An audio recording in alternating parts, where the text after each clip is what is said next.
ভারতীয় টেলিভিশন চ্যানেলের reality show hip hop India season 2 এর শুটিং চলাকালে ঘটল এক অপ্রত্যাশিত ঘটনা। শো এর বিচারকের আসনে ছিলেন বলিউড তারকা মালাইকা অরোরা। এক প্রতিযোগীর আচরণে হঠাৎ করে চেঁচিয়ে উঠলেন তিনি।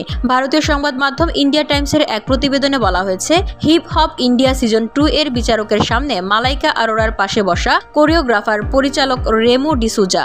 ঘটনাটি ছিল অপ্রত্যাশিত। 16 বছর বয়সী এক প্রতিযোগী তার পারফরমেন্সের সময় মালাইকার দিকে তাকিয়ে ইঙ্গিতপূর্ণ অঙ্গভঙ্গি করে, যা মালাইকাকে দৃশ্যত অস্বস্তিতে ফেলে দেয়।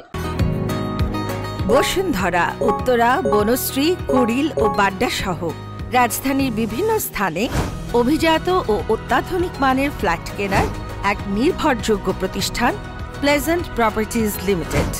তাই আপনার স্বপ্নের আবাসনের জন্য আজই যোগাযোগ করুন। Pleasant properties limited, where destiny matches eventually.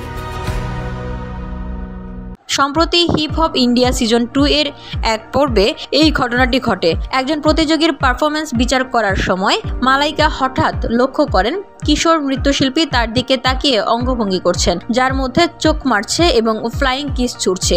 স্পষ্টতই অবাক হয়ে যান অভিনেত্রী। ফিটনেস আইকন তার সেই অস্বস্তি দমিয়ে রাখতে পারেননি। একটি ভাইরাল ফুটেজে মালাইকাকে কিশোরের উদ্দেশ্যে চিৎকার করতে শোনা যায়।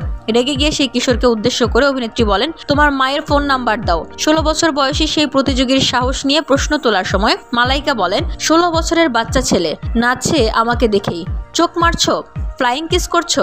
মালাইকার চিৎকার তা স্পষ্ট যে কিশোরের আচরণে তিনি অস্বস্তি বোধ করছেন। কিশোরের এই অঙ্গি ভঙ্গি তার বন্ধুদেরও কাছে ভালো ঠেকেনি। অনুষ্ঠানের অন্যান্য প্রতিযোগীরা মালাইকার বক্তব্যে সহমত প্রকাশ করেছেন। তারা বলেছেন, ওকে যা বলা হয়েছে তা একদম ঠিক ছিল। সে কিভাবে মালাইকা ম্যামের সঙ্গে এমন আচরণ করতে পারে। মুহূর্তে এই ভিডিওটি ভাইরাল হয়ে গেছে সোশ্যাল মিডিয়ায়। একের পর এক মন্তব্যের ঝড় বইতে শুরু করেছে। কেউ লিখেছেন, এটাই নতুন ভারতের ভবিষ্যৎ। আবার কেউ বললেন, পুরো ঘটনাই শোয়ের publicity stunt. VOD Bangla news desk.